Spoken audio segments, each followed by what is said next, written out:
Today is Monday of the 14th week in Ordinary Time. First reading. Genesis chapter 28, verses 10 to 22. Jacob departed from Beer-sheba and proceeded toward Haran. When he came upon a certain shrine, as the sun had already set, he stopped there for the night.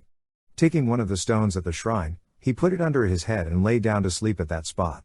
Then he had a dream. A stairway rested on the ground, with its top reaching to the heavens, and God's messengers were going up and down on it. And there was the Lord standing beside him and saying, I, the Lord, am the God of your forefather Abraham and the God of Isaac. The land on which you are lying I will give to you and your descendants.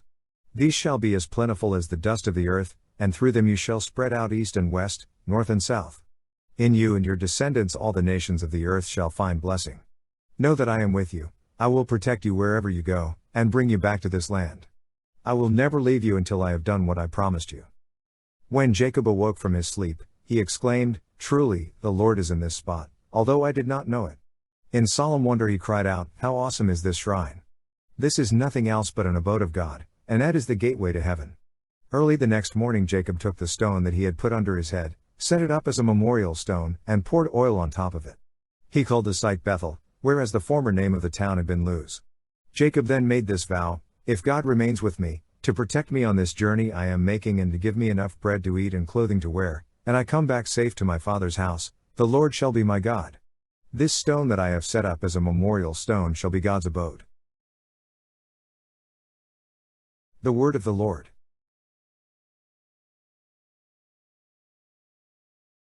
Responsorial Psalm. In you, my God, I place my trust.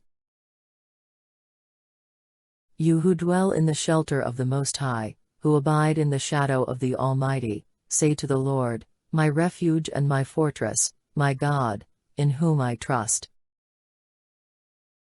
In you, my God, I place my trust. For he will rescue you from the snare of the fowler, from the destroying pestilence. With his pinions he will cover you, and under his wings you shall take refuge.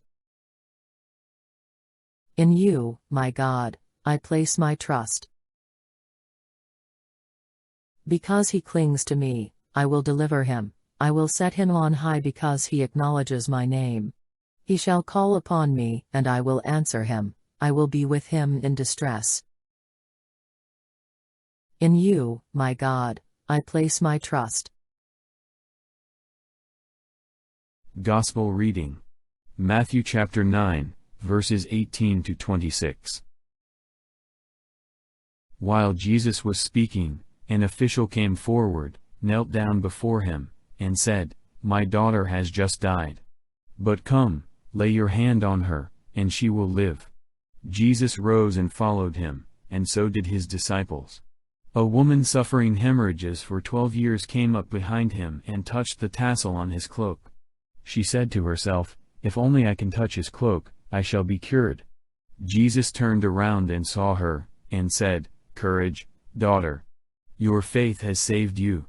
And from that hour the woman was cured.